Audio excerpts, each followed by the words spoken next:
અહીંયા ઉપસ્થિત પરમ સન્માનીય અતિથિગણ, માનનીય આચાર્યશ્રી મેડમ, આદરણીય શિક્ષકગણ અને મારી સાથે અભ્યાસ કરતા મારા વાલા ભાઈ બહેન મિત્રો તથા ગ્રામજનો, આપ સૌને આપણા 77મા ગણતંત્ર દિવસની હાર્દિક શુભકામનાઓ। મારું નામ પટેલ હેલી હિરેનભાઈ છે અને હું ધોરણ 7માં ભણું છું અને આજનો મારો વિષય છે સ્ત્રી ભ્રૂણ હત્યા રોકો। આજે હું તમને એક અજન્મેલી દીકરીની વેદના કહીશ। એક અજન્મેલી દીકરીએ તેની માતાને લખેલો પત્ર। આ પત્ર હું એટલા માટે વાંચી રહી છું કે મેં એક સનસનાટી ભર્યા સમાચાર સાંભળ્યા છે। એને સાંભળીને હું પગથી માથા સુધી કંપી ઉઠી છું। તો આપ સૌ આ અજન્મેલી દીકરીની વેદનાને શાંતિથી સાંભળજો કે હે માં, તું મને યાદ તો કરતી હોઈશ ને? હા હા, કેમ નહીં? કેમ કે તે મને જ્યારથી ત્યજી છે ત્યારથી આજ સુધી સૌથી વધારે યાદ તે જ મને કરી છે। માં, તને ખબર છે, પ્રાચીન સમયમાં બેટીને શુભ ગણવામાં આવતી, પણ આજે તે જ બેટીને અશુભ ગણવામાં આવી છે। પણ માં, આજે મને થોડીક સાંભળજે કે તે મને આ દુનિયામાં જન્મ લેતા પહેલાં જ આ દુનિયાથી દૂર કરી, ત્યારે તને જરાય વિચાર ના આવ્યો? મને આજે જન્મ મળવાનો હતો તે 84 લાખ અવતાર ભટક્યા પછી મળવાનો હતો, પણ તે તેને એક પળમાં જ મારાથી દૂર કરી નાખ્યો। માં, તે આ બધું તારા સુખ ખાતર જ કર્યું છે। શું ભાઈ જ બધું હોય છે? દીકરી તુલસીનો ક્યારો નથી હોતી? પણ ના, તમારા બધા માટે તો બેટી શ્રાપનો ભારો હોય છે। પણ માં, યાદ રાખજે, દીકરી વિનાનું ઘર આત્મા વિનાના શરીર જેવું હોય છે। હું કન્યા છું એવી તને ખબર પડી ગઈ હશે, તેથી તું મને જન્મ લેતા અટકાવી રહી છે। માં, મારા તો હાથ પગ પણ એટલા સુકોમળ છે કે તું ડૉક્ટરની ક્લિનિક તરફ જતા તારો સાડીનો પાલવ પણ જોશથી ખેંચીને નથી બાંધી શકતી। માં, મારા તો ખભા પણ એટલા નાજુક છે કે તું તેથી કોઈને ભેટી પણ નથી શકતી। માં, તું મને મારવા માટે જે દવા લેવા ઈચ્છે છે તે દવા મારા નાનકડા શરીરને ખૂબ જ કષ્ટ પહોંચાડશે, મને ખૂબ જ પીડા થશે। માં, તું મારીશ નહીં માં, ભગવાન માટે હું ના કરીશ। આ ડૉક્ટરની હથોડી કેટલી ક્રૂરતાથી મારા નાજુક ખોપડીના ટુકડા કરી નાખશે, એની કાતર કેટલી ક્રૂરતાથી મારા હાથ પગને કાપી નાખશે। માં, મને બચાવ, મારા પર દયા કર।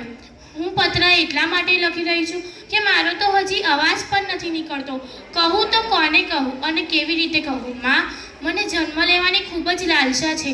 માં, હજી તો મારે તારા આંગણામાં છમછમ નાચવું છે, તારા મમતા ભર્યા ખોળામાં સૂવું છે। માં, બસ એક વખત તારા કુખેથી જન્મ લઈને આ ચાંદ તારાથી ભરેલા આકાશની છત્રછાયા નીચે જીવવાનો મોકો તો આપ।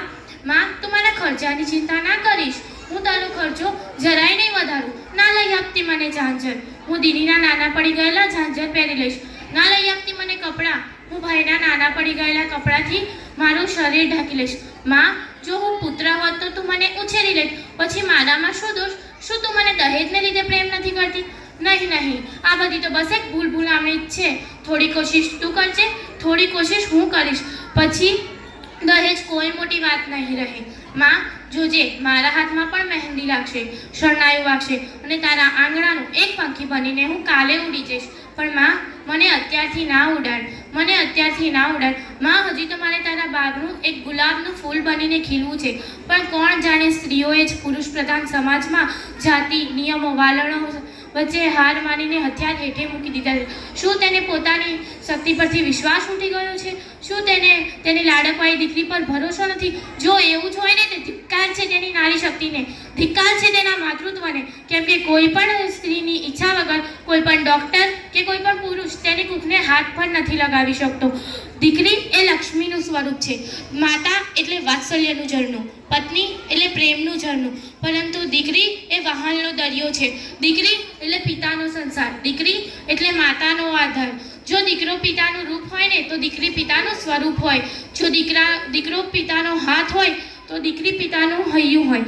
આત્માની અનુકૃતિ અને શ્રેષ્ઠ એવી જગદીપા દ્વારા સર્જાયેલી મારી પ્યારી માં, લિખિતા, તારું પ્રેમનું પ્રતીક, તારા ગર્ભમાં રહેલી તારી અને પપ્પાની લાડલી દીકરી। દીકરી એક એવો શબ્દ છે ને સાહેબ, કે જેમાં તેનો સંબંધ, તેની પરિવારની લાગણી અને તેની એક પ્રેમ ભરી મહેક બધું આવે છે।